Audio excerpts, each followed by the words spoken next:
시작. 하나님께서 지으신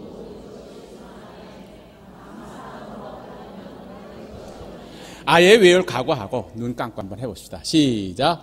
하나님께서 지으신 모든 것이 선함에 감사함으로 받으면 버릴 것이 없나니. 예. 하나님께서 지으신 모든 것이 선함에,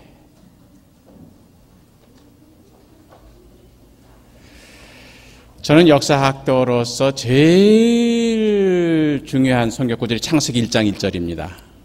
이건 잘 아시죠? 외우죠? 시작. 태초에 하나님이 천지를 창조하신. 그게 1장 1절. 성경을 기록한 분이 왜 그걸 1장 1절로 제일 첫 구절, 여러분이 무슨 글을 쓰든 편지를 쓰든 하여튼 제일 첫 문장이 중요하거든요. 우리 목회자들도 첫 설교, 부임 설교 굉장히 중요합니다.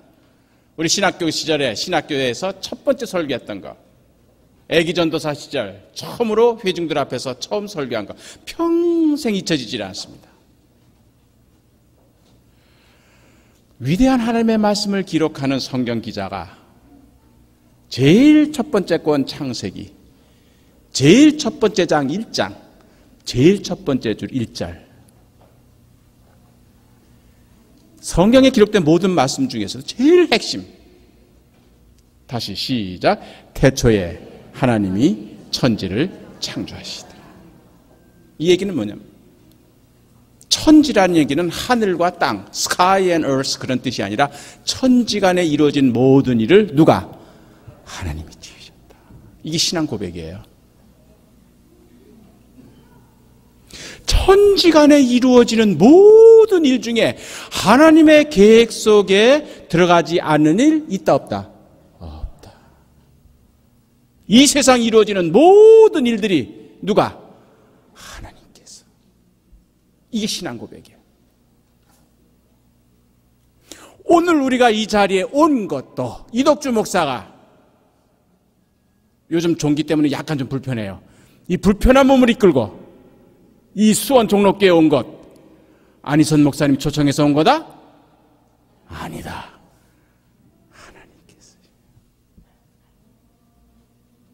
하나님께서 지으신 것. 이게 우리 신앙 고백이에요. 모름지기 하나님을 믿는 사람은 이 고백에서 출발하라는 얘기예요. 천지간에 이루어진 모든 일들이, 그 모든 일들 속에는 좋은 것도 있지만 나쁜 것도 포함이 되는 거예요. 낮도 있지만 밤도 포함되는 거예요. 건강도 있지만 질병도 포함이 되는 거예요. 승진도 있지만 퇴직도 포함이 되는 거예요. 그 모든 것이 누가? 하나님께서. 이러고 들어가라는 얘기예요. 내가 잘못해서 저 사람 때문에 이렇게 생각하던 것을 좀 바꿔서 이제는 하나님께서.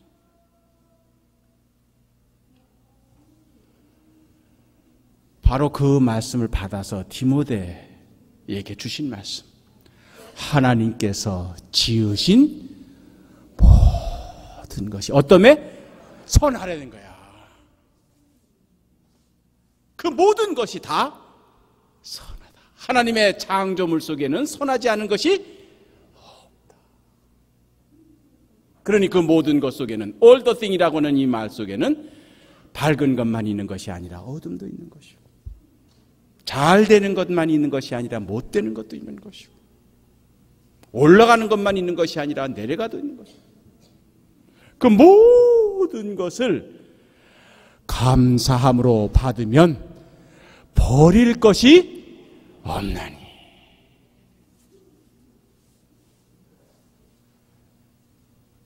버릴 것이, 하나님께서 선하게 모든 것을 지으셨기 때문에 버릴 것이 없는데, 왜 사람들이 요거는 받고 요거는 안 받고, 이거는 좋다 하고 저거는 싫다 하고 하느냐?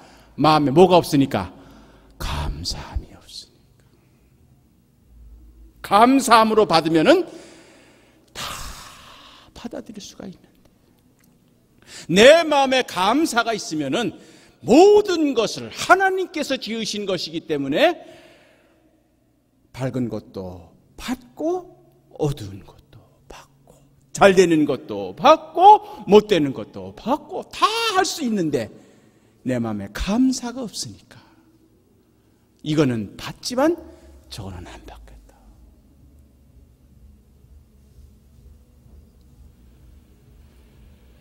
감사란 말이 뭡니까? Thanksgiving.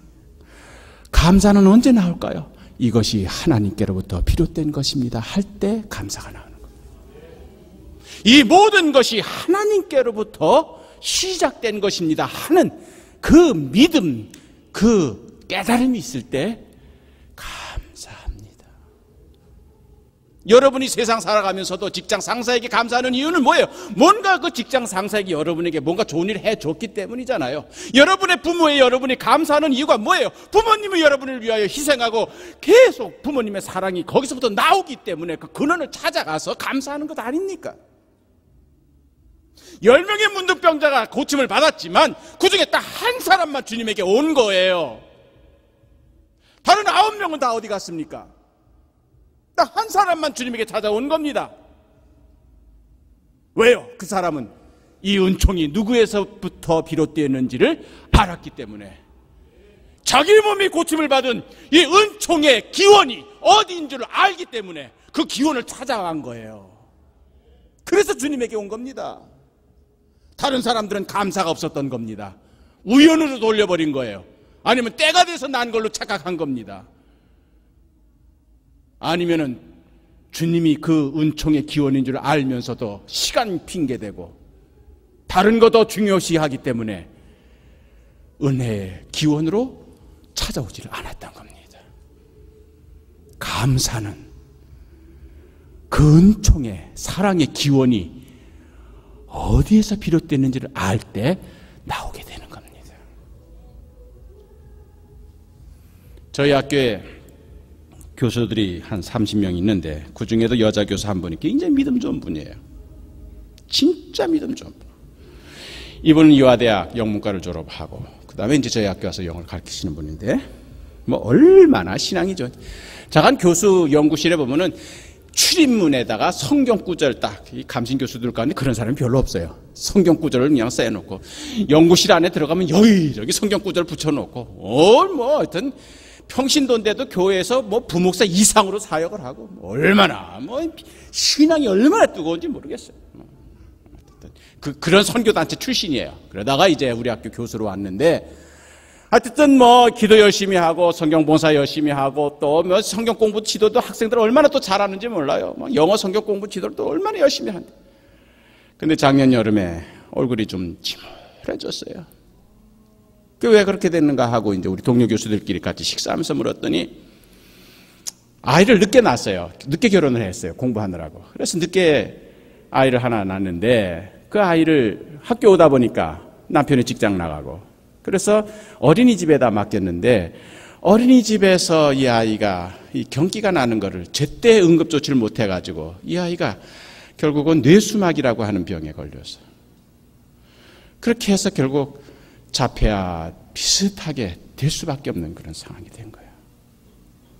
그런 병이 있을 거예요.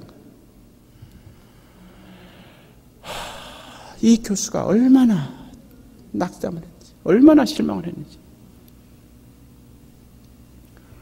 그래 처음에 한 달간은 뭐 저희한테 얘기를 하다가 너무너무 괴로우니까 하나님이 왜 내게 이런 시련을 그렇게 열심히 누구보다도 성경 기도 말씀 생활 그렇게 열심히 했는데 왜 이런 처음에는 얼마나 원망이 된지 그 어린이집을 고소할까 그냥 이거에 또 의사를 고소할까 막 하고 또 부부간에도 당신 때문이다 왜 당신이 이렇게 직장생활 하느냐 집에는 애 낳 키우지 않아요. 그러니까 이게 모든 것이 그냥 완전히 생활이. 그런 중에서 제일 괴로운 거는 왜 하나님께서 내게 이런 시련을 주시는가? 하나님을 위하여 이렇게 헌신봉사하는 나에게 왜 이런 시련을 주시는가? 그게 이해가 안 돼. 그게 제일 괴로운 거예요. 너무너무 힘들어합니다. 뭐 우리 동료 교수들도 어쩔 수 없었어요. 결국 제가 장문의 메일을 기도하는 중에 장문의 메일을 보냈어요. 그거는 제가 공교롭게도 지난 여름에 욥기를 읽게 됐어요. 욥기를 쭉 읽어 나가다가 욥기에서 제가 받은 은혜가 좀 있었어요. 그래서 그 내용을 메일로 장문으로 보냈습니다. 여러분, 욥기의 내용은 여러분 잘 아시는 대로 욥 의인입니다. 그런 의인이 없습니다. 완벽한 의인이에요. 이건 하나님도 인정하고 마귀 사탄도 인정을 합니다. 흠이 없는 사람이에요. 그런데 욥이 결국 환난을 당하잖아요. 모든 걸 다 빼앗기고 또 자식들까지 다 죽고 온몸에 이 두드러기가 나가지고 이 한센병이 돼가지고, 그러니까 이 욥이 이걸 이해를 못하는 거죠. 이 욥기라고 하는 건 이건 문학 작품입니다. 있었던 역사적인 사실이 아니라 욥기의 주제는 왜 의로운 사람이 고난을 받아야 되나? 왜 의로운 사람이 이유 없이 이런 고난을 받아야 되나? 이게 욥기의 주제예요. 이해가 안 가는 겁니다. 하나님 앞에 의롭게 살려고 하는 사람에는 왜 이런 시련이 끊어지질 않느냐는 이야기예요. 예배도 안 가고 교회 등록하게 되면 그때부터 시련은 없어지는 줄 알았어요. 근데 왜 이렇게 계속해서 믿음 생활을 하려고 하는, 올바른 믿음 생활을 하려고 하는 우리 믿음의 사람들한테 왜 그렇게 계속해서 시련과 고난이 끊어지질 않느냐는 얘기예요. 믿음은 하나님께서 축복 주셔서 모든 환난을 면케하시고 모든 일이 소소소소 잘 풀려가리라고 그렇게 생각을 했는데, 왜 신앙생활을 하며 나가는 과정에서 이렇게 시련이, 고난이 끊어지리라. 이것이 바로 욥기의 주제예요. 그 해답을 찾기 위해서 친구 3명이 찾아오지 않습니까? 아내도 결국은 뭔가 당신한테 잘못이 있는 거다. 친구 3명도 마찬가지예요. 뭔가 당신이 하나님 앞에 범죄한 것이 있다. 당신이 모르는 하나님 앞에 죄 지은 것이 있기 때문에 결국 하나님께서 이런 시련을 당신에게 주는 거다. 거의 욥기의 내용은 그런 논쟁입니다. 욥도 처음에 그렇게 생각을 했어요. 그렇게 해서 하나님께 호소합니다. 제발 내가 무슨 잘못을 저질렀는지, 제가 무슨 죄를 저질렀는지 좀 깨닫게 해주십시오. 그래야 제가 회개하고 하나님 앞에 올바로 서서 이 시련을 내가 극복해야 될 것 아닙니까? 이런 얘기예요. 욥기는요, 우리 신학적으로 보면은 굉장히 중요한 신학의 정환을 담고 있는 책입니다. 뭐냐면 구약 이스라엘 백성들에게 굉장히 중요한 신학적인 사상이 바벨론으로 포로로 잡혀갈 때, 그리고 잡혀오고 포로 생활하고 돌아오면서 굉장히 큰 신학적인 변화가 일어나는데, 잡혀갈 때까지만 해도 이 이스라엘 백성들을 꽉 장악하고 있었던 신학이 뭐냐면 신명기 신학이에요. 그래서 여러분이 신명기에서 읽는 내용 보면은요, 신명기는 단순합니다. 그리심산에서는 축복의 율법을 낭독하고 에발산에서는 저주의 율법을 낭독하라. 그것이 바로 신명기 신학이에요. 그렇기 때문에 신명기 신학은 하나님의 율법을 잘 지키고 신앙생활 잘하고 하나님의 뜻대로 잘 살면은 복을 주시고, 하나님의 율법을 어기고 하나님의 말씀대로 살지 못하면 저주를 주시는, 아주 단순해요. 그렇기 때문에 신명기는 계속해서 그걸 강조하는 겁니다. 그래서 하나님의 율법을 잘 지키고 준행하고 하나님 뜻대로 살면은 뭐 여러분 제일 좋아하는 거 들어가도 복 나가도 복, 뭐 항상. 또 부흥사들은 그걸 또 막 몇 개로 셌대요. 또 시간도 많으신 분들이야. 그래가지고 하여튼 그 양반들은 뭐 하여튼 뭐든지 다 복이야 해가지고 하나님의 말씀대로 살면은, 신앙생활 잘하면은, 교회 출석 잘하면은, 헌금 잘하면은, 봉사 잘하면은 하나님께서 이런 복을 다 내려주시고, 하나님의 법을 어기고 율법대로 살지 아니하고 주일도 빼먹고 선교 활동도 제대로 안 하고 목사한테 대들고 뭐 등등등등등 하면은 하나님의 복을, 저주를 내려가지고 무슨 병을 주고 무슨 병을 막 이러면서 저주를 퍼붓죠. 거의 대부분 한국교회 교인들은 이런 신명기 신학의 포로가 되어 있습니다. 그렇기 때문에 결국은 신앙생활하는 이유가 뭐냐? 하나님께 복 받으려고 신앙생활하는 거예요. 어떻게 하면 좀 더 돈도 많이 벌고, 어떻게 하면 좀 더 승진도 잘하고, 어떻게 하면 좀 더 좋은 넓은 집에서 살고, 그러니까 더 열심히 신앙생활하고, 더 열심히 교회 나가고, 더 열심히 헌금하고, 더 열심히 하나님의 말씀대로 살아가야 되는 것 아니냐. 이것이 바로 포로 생활 잡혀갈 때까지 이스라엘 백성들의 생각이었어요. 이게 바로 신명기 신학입니다. 욥기가 바로 그런 데서 출발하는 거예요. 이유 없는 고난은 없다. 이유 없이 하나님께서 너한테 이런 시련을 주실 리가 없다. 그러니 뭔가 너는 잘못을 저지른 게 있어. 한번 찾아봐. 그거 빨리 회개해야 하나님께서 그 화를 복으로 바꿔주실 거야. 이게 친구들의 조언이었어요. 욥도 그렇게 생각했습니다. 그래서 여러분, 욥기는 어떻게 합니까? 아무리 찾으려 해도 찾을 수가 없는 거예요. 애시당초 욥은요, 성경에 그는 전에도 그런 의인이었고 후에도 없었더라. 애시당초 의인으로 못을 박았어요. 소위 말하는 윤리적으로 도덕적으로 흠이 없는 하나님 앞에 의로운 사람을 아예 못을 박아놨습니다. 이 욥기 저자가. 그러니 욥한테서 잘못 찾아낼 수 있어요, 없어요? 없어요. 못 찾습니다. 나중에는 어떻게 됩니까? 친구 3명이 막 저주하죠. 너만 의로운 줄 아느냐?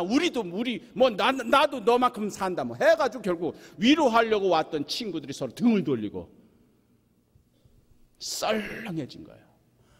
이게 바로 욥이에요. 왜 의로운 사람이 고난받아야 되나? 이해할 수가 없는 거예요. 하나님께서 의롭게 사는 사람은 복을 주셔야지 왜 고난을 주시느냐는 얘기예요. 이때 욥의 입에서 나와서는 안 될 말이 나오게 됩니다. 그건 뭐냐면 차라리 내가 태어나지 않았더라면 더 좋았을 것을. 내가 어머니의 태 속에 있을 때 차라리 거기서 죽었더라면. 이 이유 없는 고난이 하나님께서 확실하게 밝혀주지도 않고 이 고난을 받느니 차라리 내가 이 세상 사람이 아니었더라면, 그런 얘기를 하는 거예요. 너무 괴로우니까. 좀 속 시원하게 좀 알려주셨으면 좋겠는데 알려주시지는 않고 고난은 계속 연속으로 이루어지고, 차라리 내가 태어나지를 않았더라면. 이 얘기는 뭡니까? 나를 왜 이 세상에 태어나게 하셨습니까? 창조주 하나님에 대한 불만이에요. 창조주 하나님에 대한 저항입니다. 이것까지 나오게 되는 거예요. 이것이 바로 선을 넘었다고 생각한 엘리후라고 하는 제4의 친구, 천사처럼 등장을 합니다. 이 친구가 욥을 힐책합니다. 너 선 넘었다. 창조주 하나님 앞에서 창조주 하나님을 저주를 해? 여기에서 신학이 발전되는 겁니다. 소위 신명기 발전되는 겁니다. 소위 신명기 신학으로는 풀 수 없는 미스테리. 왜 의인이 고난을 받아야 되는가? 신명기 신학의 원리에 의하면 의인은 고난을 받으면 안 돼요. 복만 받아야 돼. 그런데 세상 만사가 그런 거는 아니거든요. 의로운 사람들이 고난 받거든요. 마틴 루터 킹 목사가 암살 당하거든요. 의로운 사람들이 고난을 받거든요. 이 현실을 신명기 신학은 설명할 수가 없는 겁니다. 여기에서 신학이 바뀌게 되는 거예요. 무슨 신학으로 나오느냐? 이제 엘리후가 그렇게 하나님께 대항하고 자기를 창조한 하나님께 대하여 거역하는 그러한 욥을 힐책하고 나섬에 욥이 멀쓱해서 아무 말도 못하고 있을 때 드디어 하나님께서 말씀을 하십니다.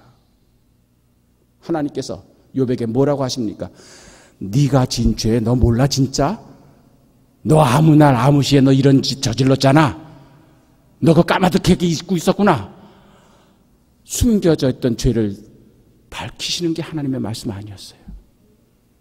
하나님께서 하신 말씀은 내가 천지를 창조할 때 너 어디 있었냐? 내가 땅에 경계를 그을 때 너 어디 있었느냐? 내가 바다의 생물들을 만들 때 너 어디 있었느냐? 계속해서 하나님께서 하시는 말씀은 창조의 권위입니다. 창조주의 권위예요. 그러면서 하시는 말씀, 도공이 진흙을 가지고 무슨 그릇을 만들든 도공의 자유가 아니겠느냐. 질그릇을 만들든 접시를 만들든 옹기를 만들든 대접을 만들든 만드는 창조주의 결정이 중요한 것 아니냐. 어떻게 그릇이 도공에게 정할 수가 있느냐.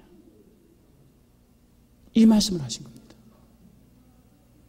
여기에서 이제 신명기 신학에서 창조주 신학으로 바뀌게 되는 겁니다. 창조주 하나님께서는 당신의 뜻대로 모든 것을 지으신다. 그 모든 것 속에는 건강만 있는 것이 아니라 질병도 포함된다. 그 모든 것 속에는 올라가는 것만이 아니라 내려가는 것도 포함이 된다. 그것은 창조주 하나님의 의지다. 여기에서 믿음이라고 하는 건 뭐냐? 그러나 창조주의 뜻을 받아들이면 믿음이 되는 거고, 받아들이지 않고 거부하면 불신이 되고 거역이 되는 것이다.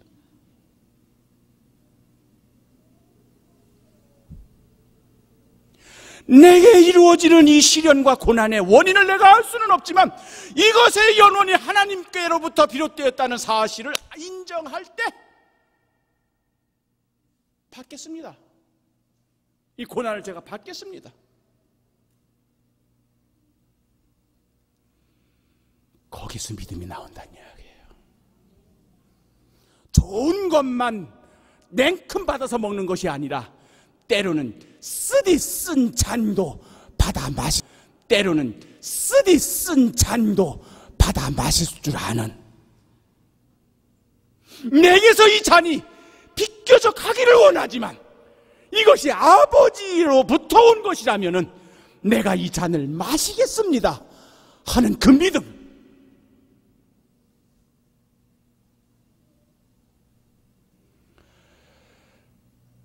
제가 지금 종기 끝 무렵에 와 있습니다. 붓으로. 그것도 앉아서, 남자가 앉아서 일할 때 제일 민감한 부분. 한 1년 동안 제가 앓은 것 같은데 이번엔 진짜 전통 알았어요. 이제 끝 무렵에 이제 3살이 나와가지고 막 아물어 가는 그런 과정입니다. 저희 형수님이 한 달 전에 암으로 고생하시다 돌아가셨어요.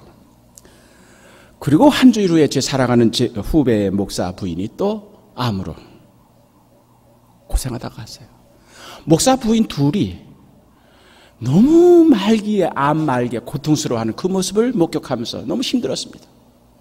마지막엔 도저히 몰핀으로는 고통을 면할 수가 없어가지고 그 단위가 높다 못해가지고 이제는 두 사모 역시 차라리 이러면 난 차라리 죽여달라고 그렇게 기도하는 그 모습을 보면서 거기에 조금 더 통참해 줄 수 없는 이 시동생, 이 자기 남편 선배 목사의 이 심정 너무 힘들었습니다. 진짜.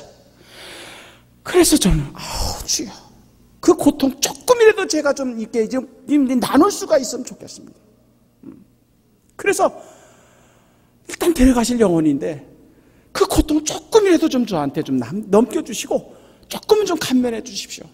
이런 기도를 좀 하면서 결국 두 분 장례식을 마쳤는데 그때부터 너 그렇게 기도했지?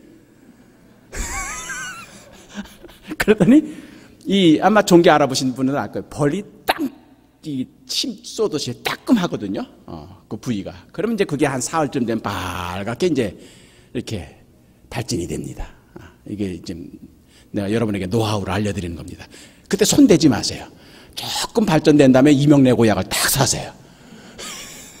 그래서 이명래고약을 딱 붙이면 이제 그게 해서 이제 심을 받고 해놔가지고 이제 이게 농이 나오고 그러거든요. 그래서 제가 이제 이제 발진이 된 그런 상태에서 내 그 후배 목사 장례식 치르고 난 다음에 얼마나 쓸쓸하겠습니까? 나이 50 초반인데 이제 그 사모가 죽었으니. 그래서 이제 위로하려고 강화도에 내려가서 같이 저녁 먹으면서 어떻게 하냐, 참 열심히 한번 해보자. 근데 이제 앉은 자세가 제가 불편하잖아요. 그러니까는 그 후배 목사가 형님 왜 그러세요? 내가 요즘 이제 이 종기가 시작된 것 같다. 그래서 내가 이번에는 병원에 안 가고 내가 기도한 게 있으니까 한번 좀 전통 한번 내 고통을 좀 한번 내가 내 스스로 한번 좀 겪어보려고 그런다. 너무 미안해. 그 먼저 간 사모들한테. 형님 그렇게 무식하게 그렇게 하세요.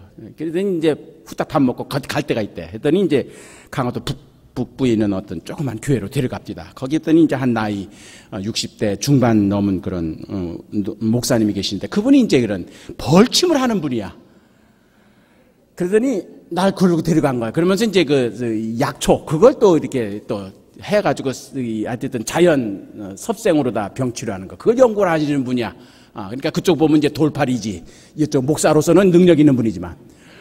자관 날 그 교회를 데리고 가는 거예요. 그랬더니 그 목사님이 날 딱 보더니 당장 예배당으로 들어오래. 그랬더니 예배당 앞에 저 뒷자리에 날 눕더니 바지 팍 벗겨버리는 거예요.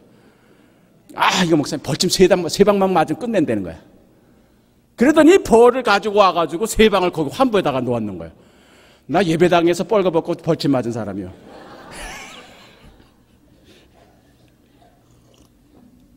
그러더니 300초라나? 300초 그 약초 있어요. 뭐 들풀 300초를 탁 개가지고 그걸 딱 환부에 붙이래.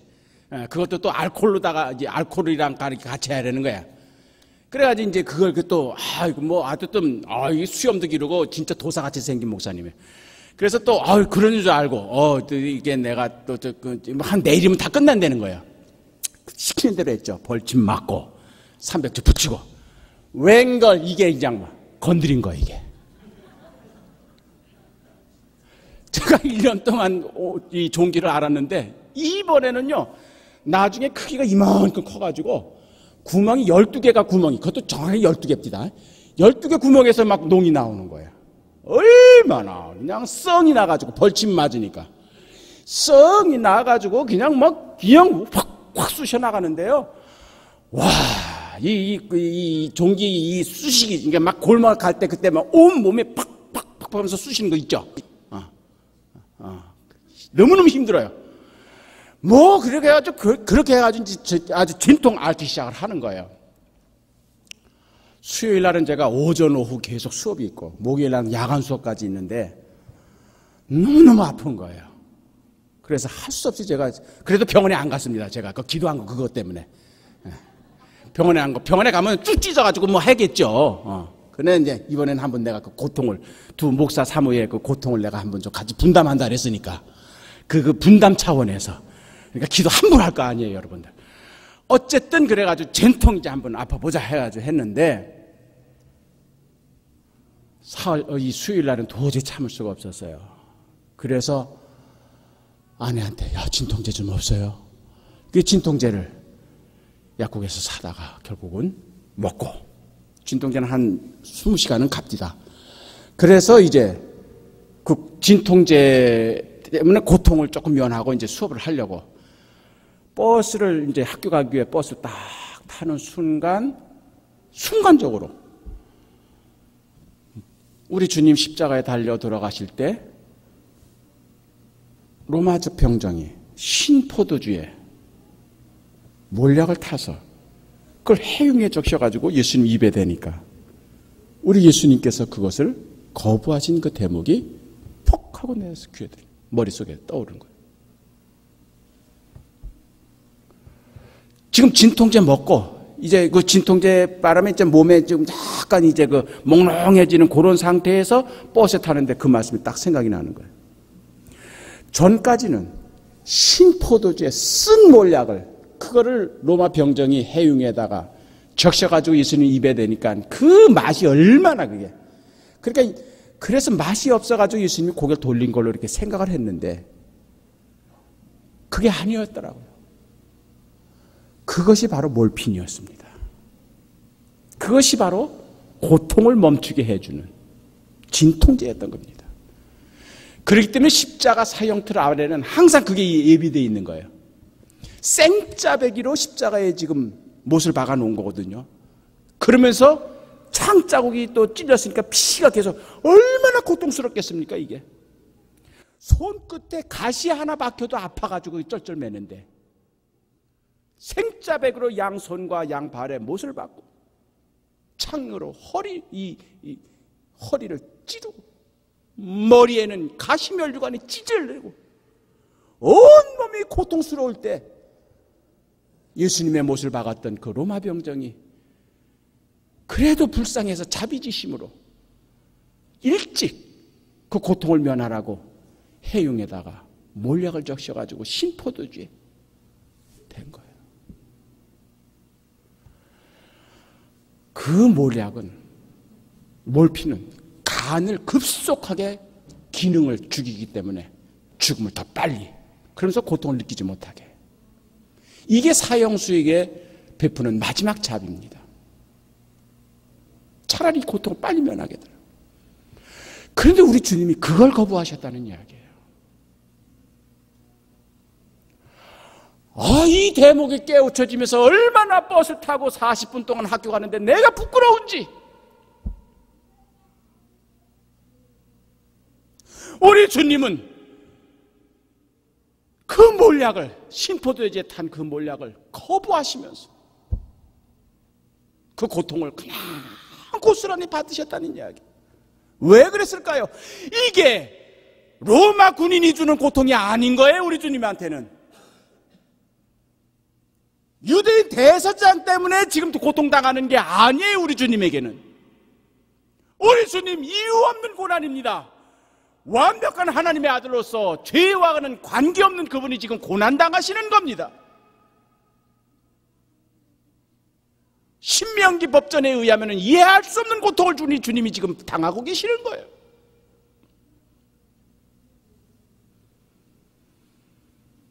그 고통을 우리 주님께서는 아버지께서 주시는 것으로 생각했기 때문에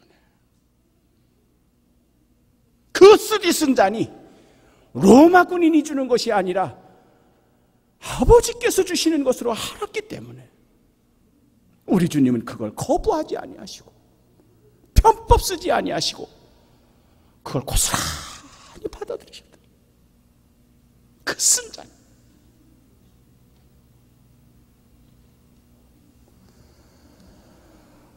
그 말씀이 생각나면서 그 엉덩이에 종기 나가지고 쑤시는 거, 그거 고통을 좀 면해보려고 진통제 먹고 지금 출근하고 있는 내 모습이 얼마나 초라한지. 그러면서도 네가 예수 그리스도를 운운해? 얼마나 내가 부끄러운지. 그 후로 진통제 먹었게 안 먹었게? 아팠게 안 아팠게? 엄청나게 아팠습니다. 작은 전통 아팠습니다. 그래도 진통제 먹고 싶은 마음이 꿀뚝꿀뚝 올라오지만 그 깨달음을 주시는 내가 어떻게 진통제를 먹어? 결국은 잠을 자다가 왜 그렇게 밤중에 그렇게 고통스러운지 몰라. 잠을 자는데 내 아내는 어쩌면 그렇게 단잠을 자는지, 어쩌면 그렇게 코까지 골면서, 아이고, 그 고온이 잠자는 아내의 얼굴이 천사의 얼굴로 보이는 게 아니라 야속하기만 하고. 그러나 어떡합니까? 내가 깨울 수는 없고 결국 엉금엉금 기어 나와가지고 소파에 누워가지고 그냥 긴퉁거렸어요. 거기서 기도가 나옵니다. 아버지 좀 아프네요. 조금 아파요. 그래, 아프지. 그래, 아파야 돼. 거기에 내 은혜가 있어.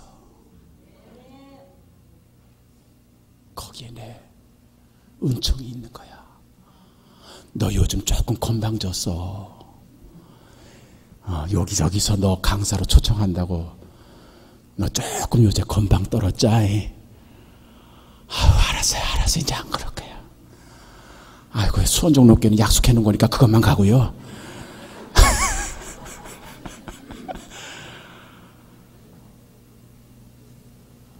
회개하면서 더 겸손해지면서. 왜 사도 바울 고린도 후서 12장 나오잖아요. 부득불 나도 자랑 하나 할 터인데 내 약함을 자랑하겠노라. 내 몸에 가시가 있다. 육체에 가시가 나한테 있다. 성서학자들은 그 육체 가시라고 표현한 사도 바울의 고질적인 질병, 안질로 표현하는 사람도 있고 간질로 표현하는 사람들도 있어요. 너무 고통스러운 거예요. 얼마나 고통스럽으면 몸 안에 있는 가시라고 표현했겠어요. 몸 밖에서 찔린 거면 뽑아내면 되지. 몸 속에 있기 때문에 뽑아도 되지 못해. 그래서 계속 쑤셔야 되니 얼마나 고통스러워요. 그래, 그런 것 때문에 너무 고통스러워서 하나님께 3번이나 이거 없애달라고 기도했다 자식. 이것만 없으면 내가 완벽하게 주님의 일을 더 할 수 있는데 이것만 뽑아주시면 주님께 내가 더욱 충성을 다 할 수가 있는데 이 고통스러운 가시 때문에 언제 부집을 시간에 이게 내 몸을 찌를지 알 수가 없어서 내가 주님을 위하여 충성을 하고 주님께 바친 몸, 내가 한눈 팔지 않고 주님을 위하여 일하고 있는데 왜 이 고통이 나한테 이렇게 오는지, 그래서 뽑아달라고 3번이나 기도했다. 근데 그때마다 들려지는 음성, 내 은혜가 내게 족하도다.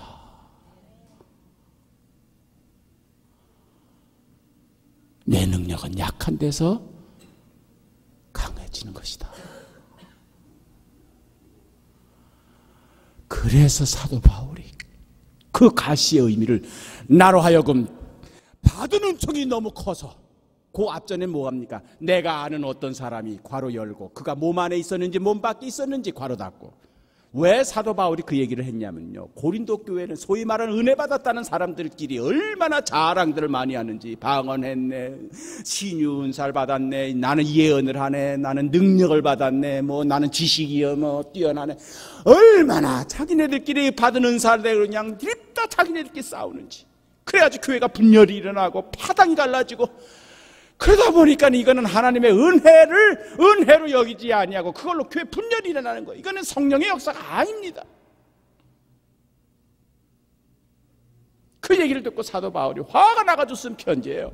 너희들이 그렇게 자랑거리가 많으냐? 너희들이 받은 은사로 그렇게 자랑할 게 많아? 그럼 나도 한번 자랑하겠다. 내가 아는 어떤 사람이 괄호 열고 그가 몸 안에 있었는지 몸 밖에 있었는지 괄호 닫고. 이 얘기는 뭐냐? 이 사람이 체험하는 이것이 진짜 하나님의 성령으로 인한 것인지 아니면은 악령에 의한 것인지 아니면 자기 최면에 의한 것인지 내가 알 수 없지만 그런 얘기예요. 은사에 대해서 사도 바울은 굉장히 조심한 겁니다. 하나님의 음성, 하나님의 말씀에 대해서 얼마나 두렵고 떨리는 말씀, 이거 진짜인지 아닌지 이거 굉장히 두려운 거예요, 사도 바울은. 그래서 괄호 열고 몸 안에 있었는지 몸 밖에 있었는지 괄호 닫고 계속 그렇게 하는 거예요. 내가 아는 어떤 사람이, 제3자입니다. 알고 보면 그건 사도 바울 자신이에요. 내가 이럴 수도 있는데 사도 바울은 겸손의 화신이기 때문에 그렇게 안 한 겁니다. 내가 알고 있는 어떤 사람이 이렇게 표현한 거예요. 그것도 몸 안에 있었는지 몸 밖에 있었는지 자신을 못하겠죠. 그 사람이 3층전까지 올라갔는데 괄호 열고 몸 안에 있었는지 몸 밖에 있었는지 또. 사도 바울은 3층천까지 올라가는 그런 은혜의 체험을 했지만 그것을 자랑스럽게 여기지를 아니하고 오히려 자기 몸속에 가시를 자랑하고 있는 거예요. 지금 치명적인 약점을 지금 자랑하고 있는 거예요. 남들에게는 감추고 싶은 그런 부분인데도 지금 그걸 자랑하고 있는 거예요. 승진한 거 자랑하지 않았습니다. 돈 많이 번 거 자랑하지 않았어요. 오히려 실패하고 좌절하고 고난받는 걸 오히려 자랑한다는 얘기예요.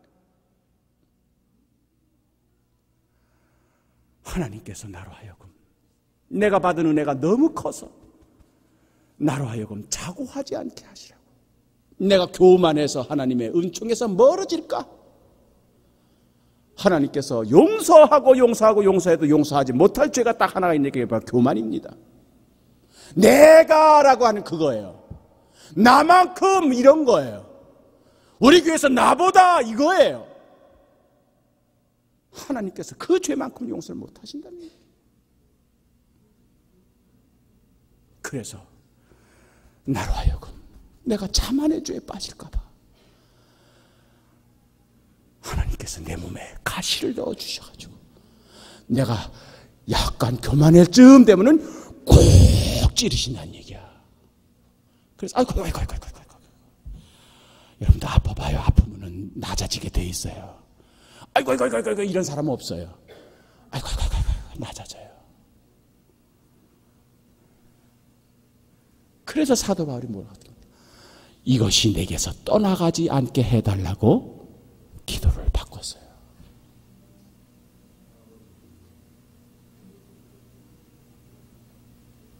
이 육체의 가시가 내게서 뽑혀지지 않게 해달라고 그렇게 기도를 한 겁니다. 내게 고난이 고통이 있다 할지라도 하나님의 은총이 그것을 다 감싸기 때문에 그러므로 선 줄로 생각하는 자 넘어질까 조심하라. 또한 시험 당할 때 낙심하지 말 것은 너희가 감당치 못할 시험을 허락지 아니하시기 때문이라. 또 시험 당할 쯤엔 피할 길을 내사 능히 감당케 하시느니라. 이 미쁘신 하나님이 내게 가시를 주셨으니 이 가시 내가 보드마 안고 살아야지. 보드마 안고 살아야지. 그것을 통해서 하나님의 은혜가 계속 내게 주입이 되는 것을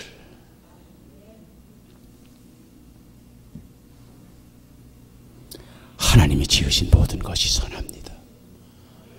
감사함으로 받으면 버릴 것이 없습니다.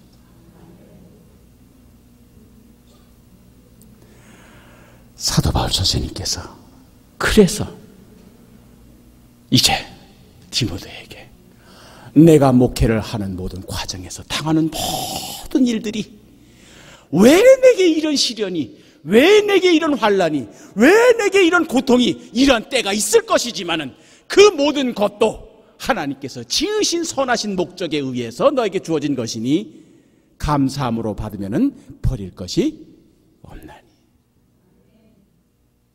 다 받아들여라는 얘기예요. 다 받아들여라. 다 받아들여라. 제가 이 교회 와가지고 얘기했는지 모르겠습니다만 목욕탕에 대중탕에 이렇게 들어가면 온탕에 들어가서 참 좋죠. 옛날 어른들은 거기서 이제 육식갑자 다 하잖아요. 갑자 얼축해가 쫙 하면 몸이 쫙 풀리죠. 그래 목까지 이렇게 담그고 보면은 물 위에 동동동동동동 떠다니는 게 있어요. 뭔지 아시겠죠? 물 위에 동동동동 떠다녀. 암만 깨끗한 목욕탕이라도. 그러니까 기분이 나빠. 그죠? 내가 여기 목욕에 때를 씻으러 온 건데 그게 동동동동동 떠다녀. 그러니까 그걸 싫어서 저리 가라. 그럼 타 안에 기계 가면 어디 갑니까? 돌아가지고 나한테 와. 그렇게 하다가 한 번은 기분이 썩 나빠요. 가라라는데 자꾸 오니까 그래 그러면 이렇게 이랬더니 가. 똑같은 탕에 똑같은 상황이지만 같은 시련에 같은 상황이지만 싫어 가 해가지고 돌아오는 거 하고 마실 잔이면 내가 마시겠나이다. 이건 내가 감당할 것이면 내가 감당하겠나이다 했더니 돌아가는 거 하고 뭐가 더 행복해요? 여러분 신명기 신학의 포로에서 해방되시기를 바랍니다. 신명기 신학 가지고는 해결되지 못한 일이 너무 많아요. 한국교회가 지금 신명기병에 걸려 있어요. 그냥 복만 받으려고. 그러기 때문에 신앙생활하고 그러기 때문에 교회 오고 그러기 때문에 헌금하고 그러는 거예요. 다 복 받으려고. 그러나 이 세상 모든 것에 하나님께서 낮을 창조하신 분이 밤도 창조하신 분이시고 건강도 주시는 분이시면 때로는 질병도 주시는 분, 그걸 하나님의 저주로 생각하는 것이 아니라 그 어둠과 질병 속에도 하나님의 선하신 뜻이 있다고 우리가 믿고 지금은 이해를 못한다 할지라도 받아들일 때 그것이 내게 선한 은총으로 해석이 될 날이 온다는 얘기입니다. 지금은 내가 받아들이고 싶지 않지만, 지금은 내가 도무지 이해가 되지는 않지만, 왜 나처럼 이렇게 열심히 신앙생활을 하고 봉사하는 내 딸이 저 병에 걸려야 하느냐고 이해할 수 없어서 몸부림치고 있지만, 이것도 하나님의 계획 속에 담겨진 것이라면 내가 받아들이겠나이다. 나한테 이것을 받아들일 수 있는, 감당할 수 있는 능력을 주신 줄 믿습니다. 시험 당할 즈음에 피할 길도 주시는 분이시고 감당치 못할 시험을 허락지 않으신 분은 내가 알기 때문에 내가 이것을 감당하겠나이다. 이제는 이런 신학으로 우리가 한 단계 더 높아져야 합니다. 그렇기 때문에 복복복복하는 그런 신앙이 아니라 때로는 시련과 고난도 하나님의 주신 축복으로 알고 그것도 받아들이는 것, 이것이 바로 예수님께서 산상에서 말씀하신 팔복이에요. 가난한 자는 복이 있나니. 신명기 신학에 의하면 가난한 건 복이 아니거든요. 부자가 되는 게 복이고, 애통하는 자는 복이 있나니. 신명기 신학에 의하면 애통하는 건 복 아니거든요. 웃는 게 복이지. 추리고 목마른 자는 복이 있나니. 신명기 신학에 의하면 이거 복 아니거든요. 근데 예수님은 그걸 복이라 그러셨습니다. 그렇기 때문에 우리 예수님께서는 창조주 하나님, 그분이 하시는 모든 일 속에는 하나님의 선하신 계획, 뜻이 있었어요. 그 뜻이 우리를 은총으로 바꿔나가신다. 자, 다시 외워봅시다. 하나님께서, 시작. 하나님께서 지으신 모든 것이 선함에 감사함으로 받으면은 버릴 것이 없나니. 그랬어요. 그 다음 구절이 중요합니다. 하나님의 말씀과 기도로 거룩하여 짐이라. 하나님의 말씀과 기도로 거룩하여 짐이라.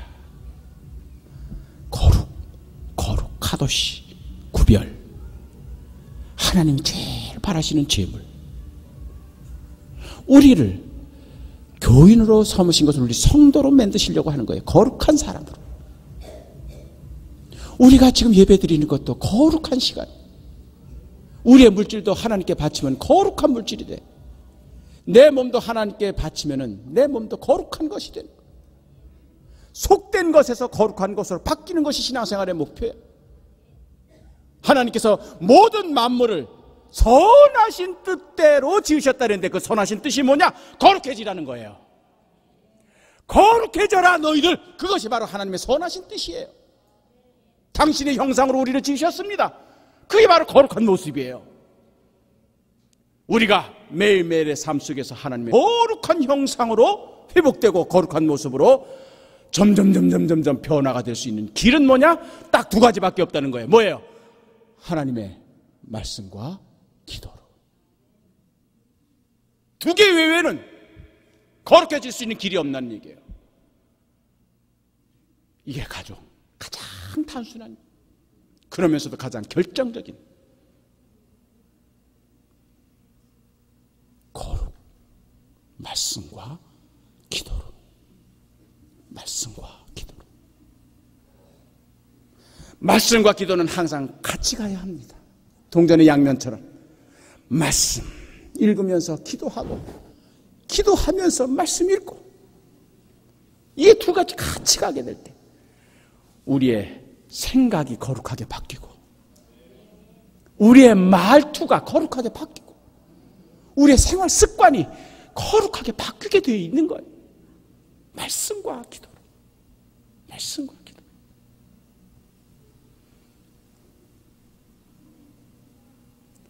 우리 아이들도 말씀과 기도로 거룩하게 바뀌어야 하려고 한국 교회도 말씀과 기도로 거룩하게 바뀌어야 돼요.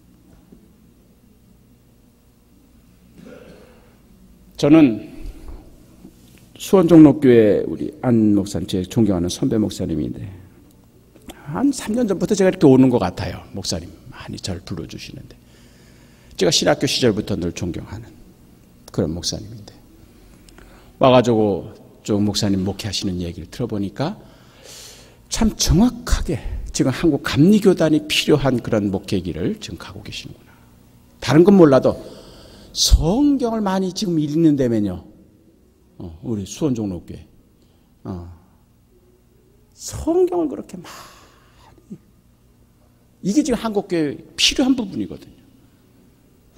감투 싸움이 아니에요. 이제 진짜 말씀으로 돌아가야 돼요. 말씀 외에는 없어요. 지금 우리 한국교회를 거룩하게 바꿔놓을.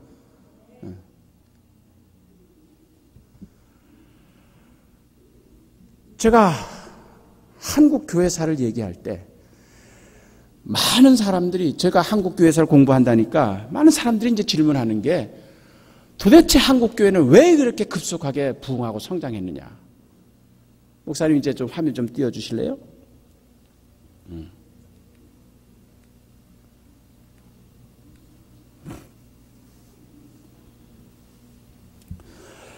특히 이제 일본이나 미국에 가서 제가 교회사 가지고 강의를 할 때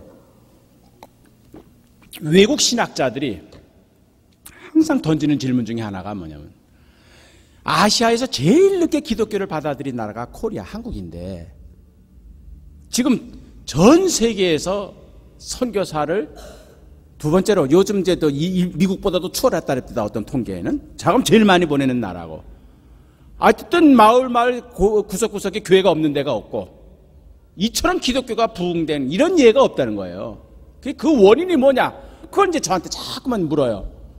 그럼 저는 대답을 할 때 이 그림을 제일 먼저 보여줍니다. 자, 저기 한국, 그 다음에 중국, 만주, 러시아, 몽골, 그 다음에 일본 이렇게 둘러싸여 있어요. 한국이. 저 나라들 가운데 다른 나라는 침략해본 경험이 한 번도 없고 다른 나라의 침략만 당해본 나라, 어느 나라? 알지. 유일한 나라야. 다른 나라는 한 번도 침략해본 적이 없어요. 다른 나라에 들어가서 지배해본 경험이 없어. 그런데 항상 다른 나라의 침략만 당해본 나라. 중국에 지배를 받았고 만주족도 쳐들어오고 몽고족도 쳐들어오고 러시아도 쳐들어오고 일본도 쳐들어와서 36년 동안 우리를 지배하고. 제가 이 사진을 보여줍니다. 그러면 학자들이 물어요. 왜 저 사진을 보여주느냐. 자, 우리 민족은 5,000년 역사 가운데 거의 반 이상이 외세의 침략에 의해서 고난당하고 빼앗기고 살육당하고 그러면서 그런 핍박과 고난의 역사를 살아왔다. 그것이 우리 한민족이에요. 그래서 고난이라고 하는 부분에 대해서는 한민족처럼 철저하게 뼈저리게 느껴본 민족이 없다. 자, 그러면은 기독교 메시지에, 기독교 신앙의 가장 중요한, 기독교 복음의 가장 중요한 핵심 메시지는 뭐냐? 뭐예요? 예배당마다 걸려 있어요. 십자가예요. 십자가가 의미하는 게 뭐예요? 고난이에요. 의로운 자가 받는 고난이에요. 십자가는 죄 없는 하나님의 아들이 지어야 하는 것이 바로 십자가야. 신명기로는 설명할 수가 없는 하나님의 계획에 의해서 이루어진 고난이야. 그러면 기독교 신앙의 가장 핵심이 십자가인데, 모든 민족들에게 복음을 전할 때 십자가를 전해야 되는데, 우리 한민족은 선교사들이 십자가 가지고 설명하니까 설명 안 해도 돼요. 우리 이미 다 알아요. 우리 DNA 속에는 이미 십자가가 다 들어가 있는 거예요. 이유 없이, 죄 없이 당하는 고난. 그게 바로 며느리의 한이야. 그 시어머니한테 당하는 그 이유 없이 당하는 그 고통, 그 괴로움, 너희들이 그 맛을 알아? 이거거든. 그게 대를 이어서 그게 우리 민족의 한이야. 그 고통. 그러다 보니까 기독교가 우리나라에 들어왔을 때 십자가 복음이 남의 나라를 침략만 해본 나라에서는 그걸 이해를 못합니다. 중국 사람들요, 십자가 이해를 못합니다. 일본 사람들 교회를 다니면 행복해지고 출세해지는 게 이게 목적이지, 이게 왜 고난당하느냐 이 얘기예요. 그 사람들 고난 모릅니다. 그런데 우리 민족은 기독교 복음이 들어오기 전부터 이미 고난을 몸으로 체험하게 만들었어요. 그러다 보니까 십자가의 복음이 우리에게 들어왔을 때 다른 민족들은 이해하지 못하고 받아들이지 못했던 그 십자가를 한국 민족은 그냥 받아들였어요. 그래서 우리가 찬송 부를 때도 십자가 찬송을 그렇게 좋아하잖아요. 우리는 그냥 십자가만 봐요. 그래서 왠지 십자가만 되면 우리는 편안하게 느껴지는 거야. 그냥 십자가가 그냥 고통스럽고 멀리 느껴지는 게 아니라 그냥 십자가만 생각하면은 그냥 그 안에서 내가 그 아래 가서 눕고 싶고, 그냥 그래서 십자가 목에도 걸고 배지도 걸고 뭐 자동차에도 걸고 뒤에도 걸고 앞에도 걸고 그냥만. 그래서 십자가 신앙이 우리 민족에게는 거역하지가 않고 그냥 받아요. 그래서 저는 이 대목을 가지고 뭐냐, 하나님께서 복음을 우리 민족에게 전해주기 전에 미리 5,000년 동안 십자가의 체험을 하도록 하셔서 기독교가 짧은 시간 내도 옥토처럼 우리나라에 퍼질 수가 있었던 것은 십자가 신앙을 받아들일 자세가 되어 있기 때문이다. 저는 그래서 한국교회가 다시 회복하려면 십자가 신앙을 회복하는 그 길, 편안과 안일과 쾌락을 추구하는 오늘 잘못된 기독교인들의 신앙을 이제는 다시 십자가를 찾아가는, 우리 어머님들 할머님들이 예배당만 갔다 오면은 남편한테 몽둥이 맞으면서 치마 찢기면서 성경책 찢기면서 그러면서도 금식기도 하면서 마른 바닥에서 무릎 꿇고 기도하던 그 고난의 십자가의 신앙이 한국교회에 다시 회복되어야 됩니다. 요즘 교회 짓는 거 보면은요, 의자를 얼마나 편안하게 하는지 몰라. 이거는 인류 극장 그 개인 의자 저리 가라야. 아주 얼마나, 이제 분당 특히 가보세요. 분당. 나 분당 별을 그래서 싫어해. 의자가 얼마나 푹신푹신하고 좋은지 거기서 딱 발 꼬고 앉아가지고 거기서 예배를 드리는 거예요. 십자가가 사라져버려요. 점점 더 한국교회에서. 평안과 안락만 추구하는, 보다 더 쾌락하게, 보다 더 사운드 좋게, 보다 더 아주 유쾌하게 그렇게 예배당을 꾸미려고. 전 그래서 우직하게 옛날 벽돌 예배당 이렇게 지키고 있으면서, 여러분도 방석 저거 없고 그냥 남으면 더 좋겠는데, 자관 이렇게 쾌락을 추구하지 않는 이런 우직한 종로교회가 그래서 좋아요.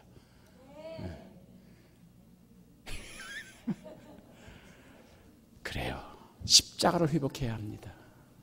십자가가 신앙의 핵심이거든요.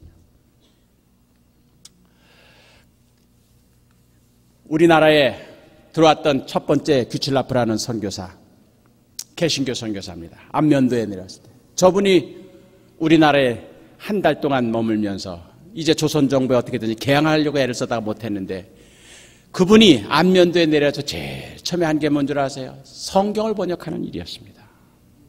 그래서 주기도문을 우리말로 번역을 했다고 하는 그런 기록이 남습니다. 그러나 그때 우리 조선정부가 저분을 받아들이지 않았기 때문에 결국 중국으로 돌아가고 말았어요.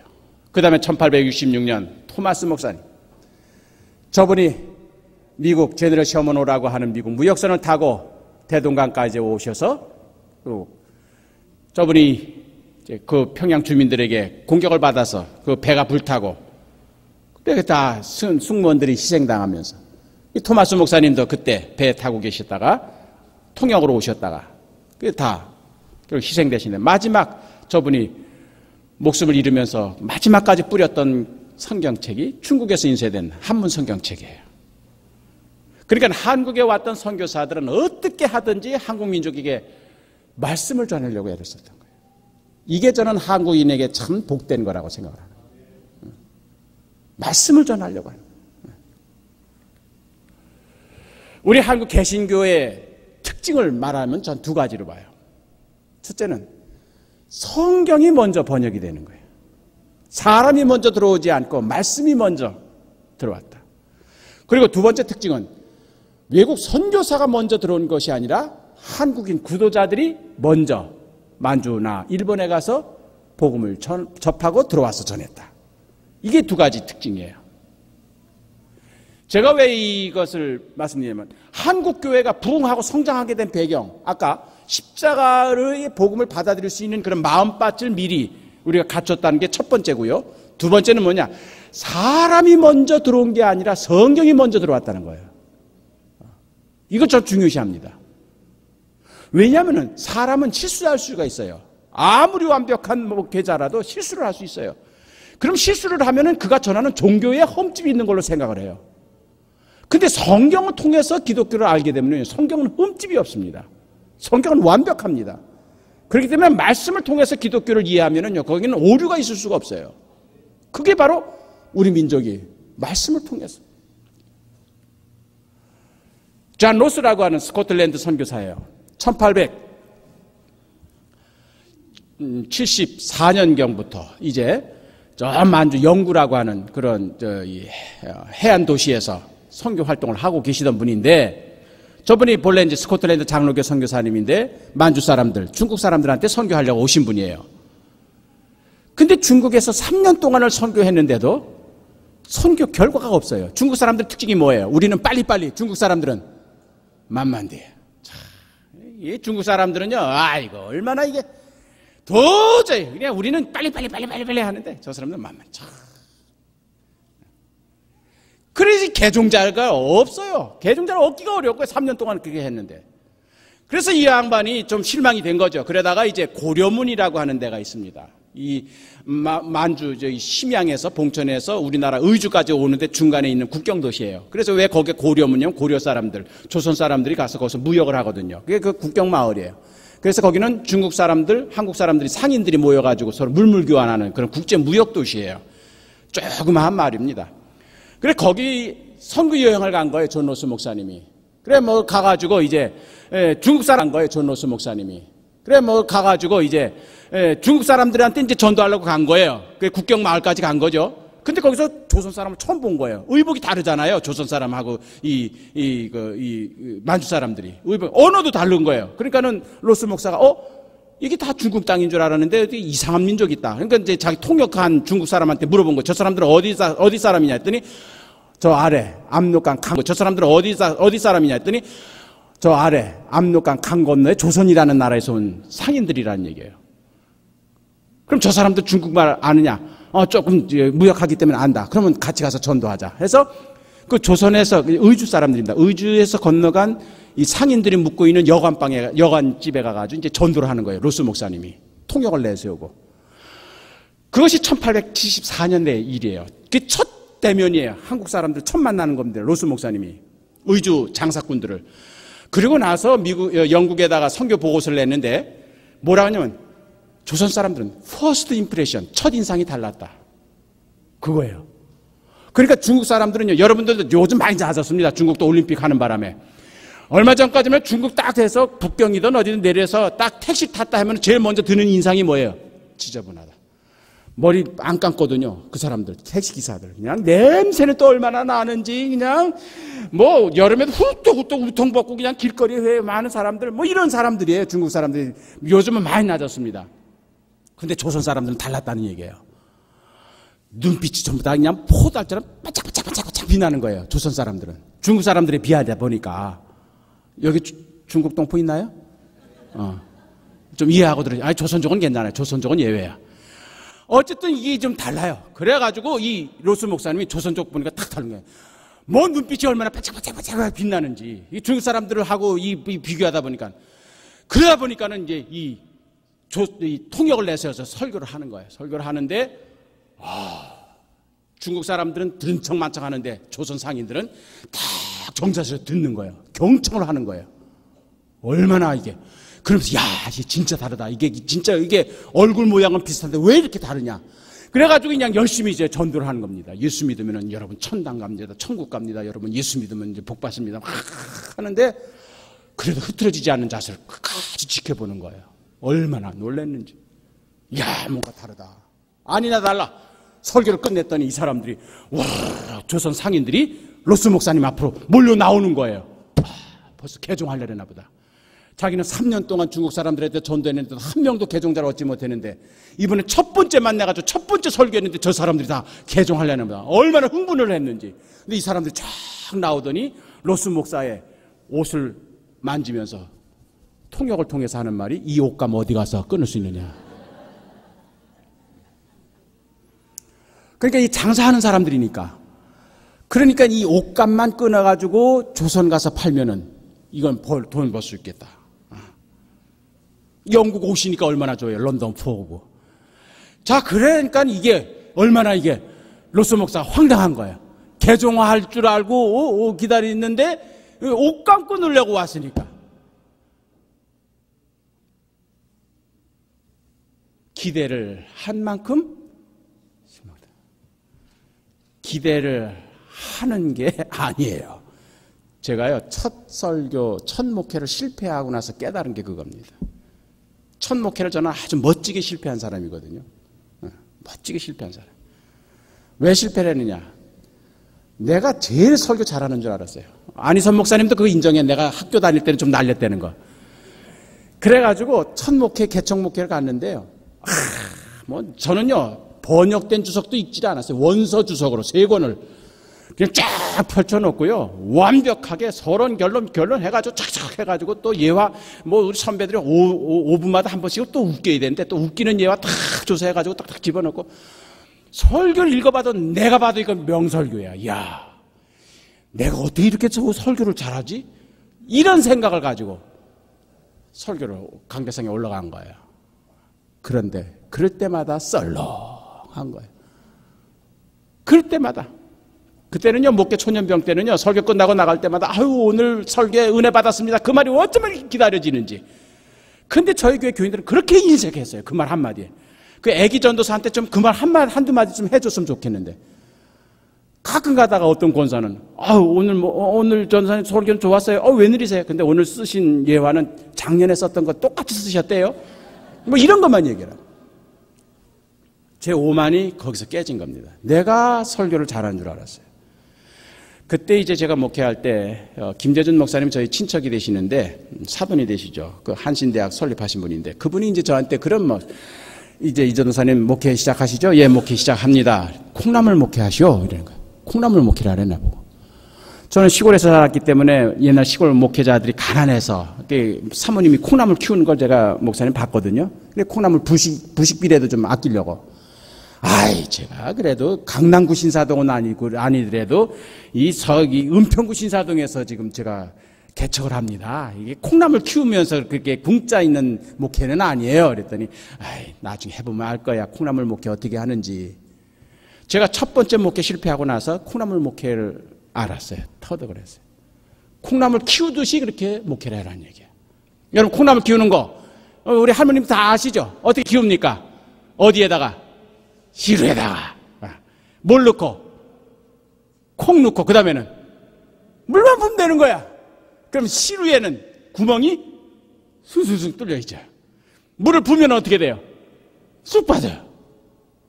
붓는 대로 빠져. 그죠? 빠질 물 왜 부? 하고 안 부으면은 말라 죽어. 아이고 물 붓는 거 빠지는 거 아까워요. 구멍 다 막으면 썩어. 그 김재준 목사님이 나한테 하신 말씀이 왜 하나님께서 길을 두 쪽으로 양쪽으로 내주지 않아. 이쪽 귀로 들으면 이쪽 귀로 나가게. 교인들은 그날 들으면 그날 잊어버리게 되어 있어. 붙는 즉시 빠지게 되어 있는 게 교인들이요. 내가 던져주는 이 메시지가 저 사람들의 마음밭에 남아가지고 저 사람 인생을 바꾸고 저 사람의 삶을 바꾸고 착각하지 마. 화요일만 되면 주일날 낮예배 설교 보면 뭔지 모르는 게 교인들이요. 아니 화요일까지 안 가. 그날 저녁에만 돼도 몰라. 그러니 목회자로서는 하는 족적 잊어버리는 교인들 앞에다 두고 설교하려니 밑빠진 독에 무럭이. 그렇다고 안 줘? 말라 죽어요. 그저 목회자는 들군하고 콩나물에 물 붓는 시간, 콩나물에 물 부주는 시간 정해져 있어요? 없어요? 없어. 하루에 몇 번 주라고 그렇게 헌법에 기록돼 있어요? 안 돼 있어요? 눈에 띌 때마다 붓는 게 그거야. 그래서 그건 항상 문지방 앞에 있어. 그치? 문 앞에. 들고 나가고 눈에만 비면 붓는 거예요. 그저 설교는 때가 되면 가서 물 한 바가지 붓는 게 설교요. 금방 잊어버리더라도 에라 오늘 물 한 바가지 분다 하고 붓는 거예요. 그걸 터득하고 나니까 그 다음에 제가 설교에 대한 스트레스가 없어졌어요. 소위 말하면 기대하지 않고 설교하는 법을 내가 깨달은 거예요. 오늘 저 전혀 기대하지 않고 여기 왔습니다. 오늘 뭐 제가 설교한다고 해가지고 여러분이 지금 생활이 완전히 바뀌려 천만에 하나님께서 110년 동안 못 고쳤는데 어떻게 이덕주가 와서 하루에 고쳐? 하나님께서 110년 동안 못 고쳤는데 어떻게 이덕주가 와서 하루에 고쳐? 내가 못 고쳐요. 하루에 고쳐.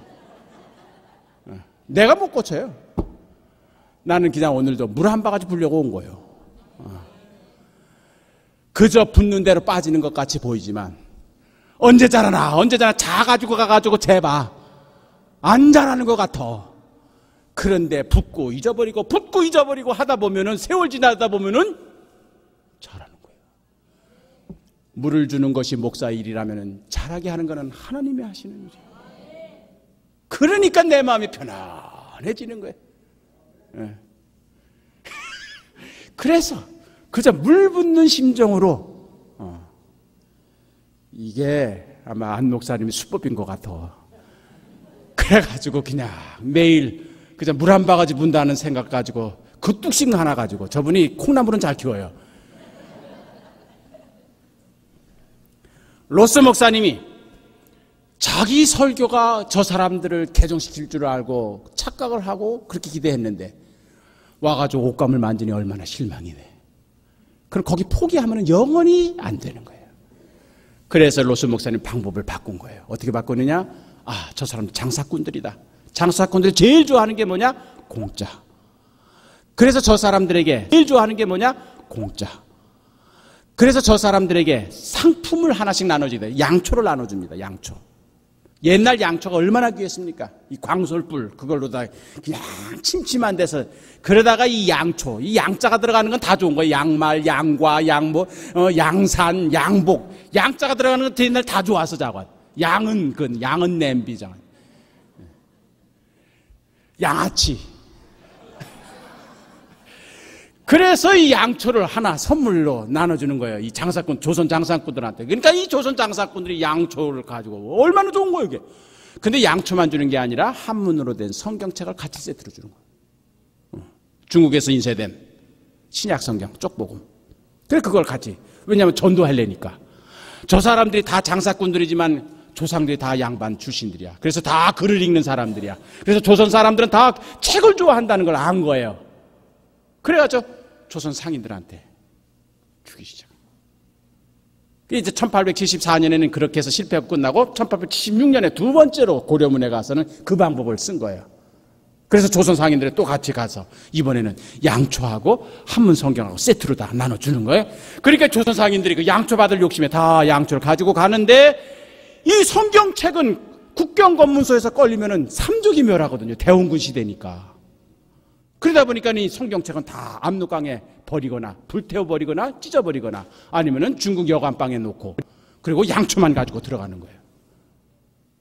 그런데 그 중에 의주에서 온 상인 한 사람이 차마 책이라 버릴 수가 없어서 그래서 그 책을 은밀하게 숨겨가지고 자기 고향집에 들어온 거예요. 근데 이 사람은 성경 읽을 마음은 없어요. 성경책은 그냥 자기 사랑방에다가 장롱 밑에다 던져놓고 그 다음에 이제 양초 얻은 거 이 양초를 누구한테 팔아야 이게 돈을 많이 버나 이거 뭐 고민하는데 그 집에 문제아가 있었던 거예요. 문제아가. 아들인데. 왜 문제아냐? 나이가 20이 넘었는데도 장가를 아직도 못 가.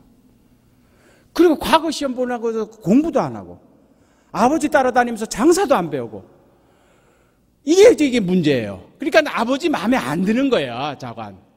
그러면서 허구한 날 하늘 더 쳐다보면서 인생의 참된 의미는 뭔가?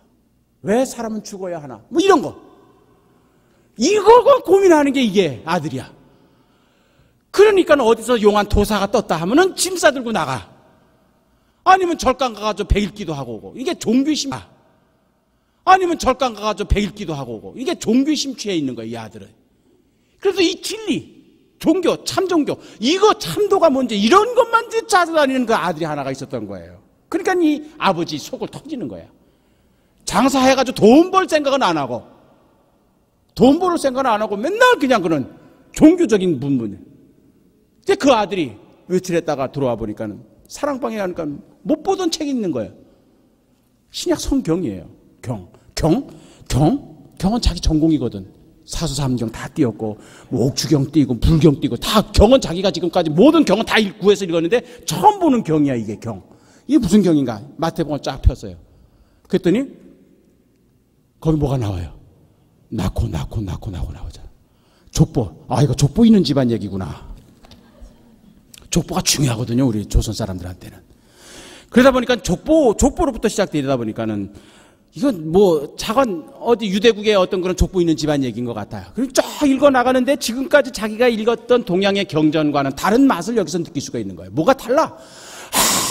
한참 보다 보니까는 5장쯤 갔는데 거기에 허심자 복이니 이천국 내기공 야여, 궁휼자 복이니 이기장수 궁휼야라, 청심자 복이니 이기장의 상견야죠, 모의자 복이니 이기장수 포만야라. 뭐 여러분들한테 다 방언이겠지만 허심자 복이니 마음이 가난한 이렇게 번역이 됐지만 여기는 마음을 비운 사람은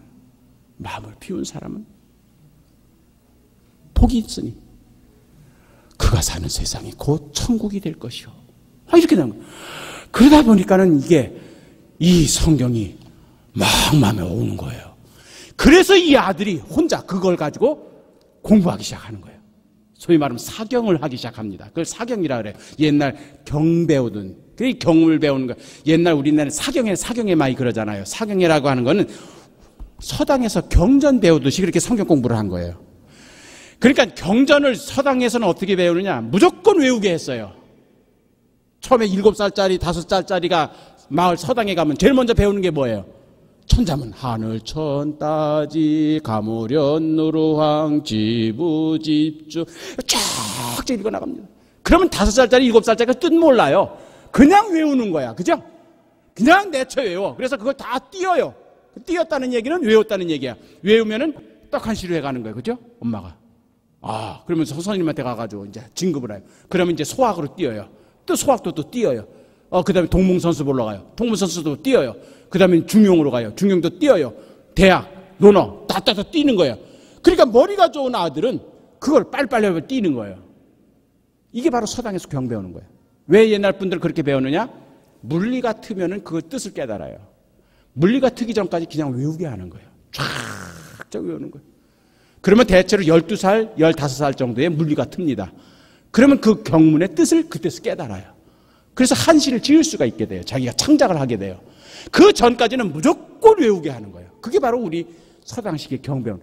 그러니까 이 아들이 그걸 그런 식으로 배우는 거예요. 그래서 마태복음 띄고, 마가복음 띄고, 누가복음 띄고, 요한복음 띄고 해가지고 계시록까지 다 떼어버린 거야. 3년 동안 혼자서. 그 기간 중에 예수님이 들어와 버린 거야. 이 아들의 마음속에. 그래서 3년 동안 이것을 띈 다음에 이제는 성경에 보니까는 예수를 믿으면 세례를 받아야 된다는 게 나오는 거야. 세례를 받으라는 게 나오는 거야. 아버지한테 찾아간 거예요. 그러니까 아버지는 3년 동안 두문불출하고 집에서 뭔가 공부하는 거 보니까 이제 정신 차리는 거 안 거야. 맨날 싸돌아다니다가. 아버지, 이거 어디서 구하신 거예요? 압록강 건너 영구라는데 코 큰 서양 사람이 있는데 그 사람이 준 거다. 저 거기 좀 다녀올게요. 그래, 갔다 와라. 너 양초 좀 많이 가져와라. 아버지는 그때까지 양초야. 이 아들이 물 건너 물어 영구까지 찾아갑니다. 로스 선교사. 그때 이 양반은 안식년 휴가를 받아가지고 영국으로 가고 없고, 대신 그의 매제되는 맥킨타이어라고 하는 스코틀랜드 선교사가 영국 선교부에 있었는데 이 아들 조선 청년을 만나는 겁니다. 이 조선 청년이 이 맥킨타이어 선교사한테 오더니 저 세례 주십시오. 중국 사람도 아니고 만주 사람도 아니야. 전혀 낯선 조선 사람이 자기가 전도한 적도 없는데 느닷없이 와가지고 세례 달라 그러는 거예요. 당신이 누군 줄 알고 내가 세례를 주겠느냐? 예, 제가 예수님을 믿게 됐습니다. 당신이 예수가 누군 줄 아느냐? 이 사람은 지금 신약 성경을 어떻게 한 거예요? 띄고 온 사람이야. 물었습니다. 예수는 누구? 물었습니다. 예수는 누구나뇨?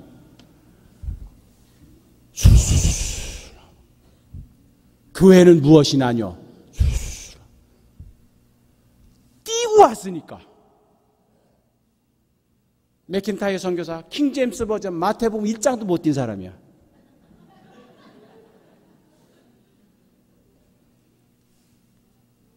그래서 우리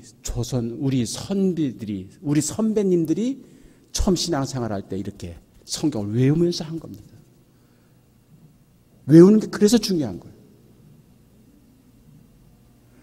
믿지 않는 사람들도 서당에서 공부할 때는 먼저 외웠습니다. 그런 다음에 물리 같으면 그 뜻이 깨우쳐지는 거예요. 우리는 그걸 뭐냐면은 성령님이 조명해 주시면은 그 뜻이, 성경의 뜻이 깨달아지는 거예요. 그 전까지는 쫙쫙쫙 외우는 거예요. 1910년대까지, 아니 해방될 때까지 사경의 특징이 그런 거예요. 그냥 외우는 거예요. 쫙쫙 외우는 거예요.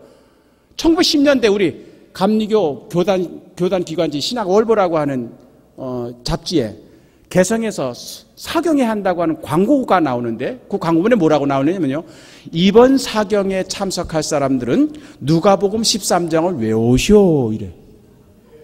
외우는 게 그날 사경에 참석하는 그런 조건이에요. 그래서 선교사님들의 기록을 보면은요, 사경회가 보통 한 줄 두 주일 하거든요. 사경회 제일 마지막 날, 제일 마지막 집회는 뭐냐? 수료증 나눠주는 게 아니라 외운 성경을 나와서 발표하는 게 마지막 순서예요.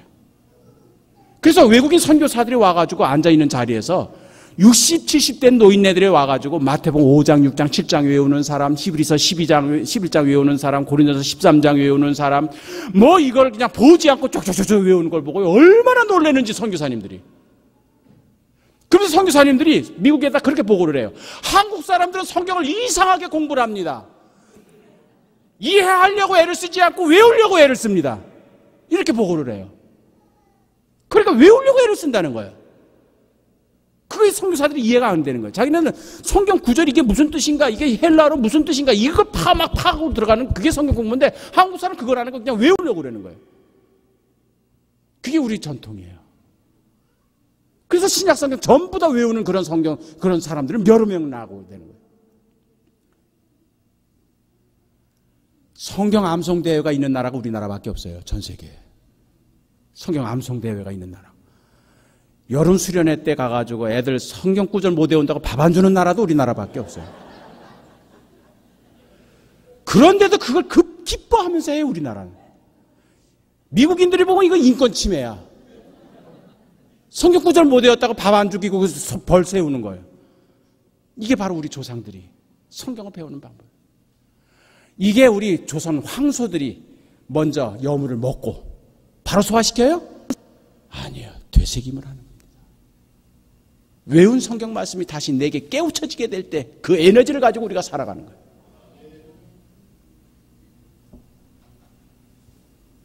어쨌든 이 맥킨타이어 선교사가 묻는 대로 나오는데 성경에서 다 나오는 거예요. 이 낯선 청년, 조선 청년이. 그래도 믿기지가 않아가지고, 옛날에 세례받는 게 얼마나 어려웠는지 몰라요. 그래도 믿기지가 않아가지고, 당신이 진짜 교인인지 아닌지를 내가 확인해야 되겠다. 3개월간 나랑 같이 살아보자. 그래서 당신의 생활을 보고 진짜 교인이면 세례를 주겠다. 3개월 동안 맥킨타이어 목사와 같이 선교부에서 활동을 합니다. 자, 어떻게 살았을까요? 빨랫감 나왔다. 누가 제일 먼저 할까? 청소해야 된다. 누가 먼저 할까? 화장실 누가 먼저 치울까? 성경 말씀대로만 사는 사람이에요. 어줍잖은 목사 설교 듣고 기독교를 이해한 사람 아닙니다. 주석책 보고 신학서적 보고 기독교 이해한 사람이 아니에요. 하나님의 말씀인 성경으로만 3년 동안 훈련받은 사람이에요. 말씀대로만. 세례 줬게요, 안 줬게요? 줄 수밖에 없어요. 그게 1800. 세례 줬게요, 안 줬게요? 줄 수밖에 없어요. 그게 1879년 일입니다. 우리나라에 선교사가 들어오기 5년 전. 그래서 한국 개신교 최초 세례자가 만주에서 나오게 되는 겁니다. 한국 개신교의 출발은 선교사가 우리나라에 들어와가지고 시작한 게 아니라 이처럼 성경을 읽은 구도자들이 만주 땅에 가서 세례 주십시오. 그리고 나서 이제로스 목사님이 번역한 저 한글 성경, 1882년에 최초로 한글로 번역된 성경이 만주 심양에서 인쇄가 됩니다. 우리나라에 선교사가 들어오기 3년 전에 만주 땅에서 저 성경 번역을 할 때는 의주 사람들이 도와줬어요. 그래서 다 의주 사투리야. 티언디 만물이 어디에서 났나뇨? 어마니 아바이 이런. 어쨌든 방언 성경이지만 저렇게 해서 번역된 성경을 가지고 세례받은 이 청년이 국내로 들어와서 복음을 전하는 겁니다.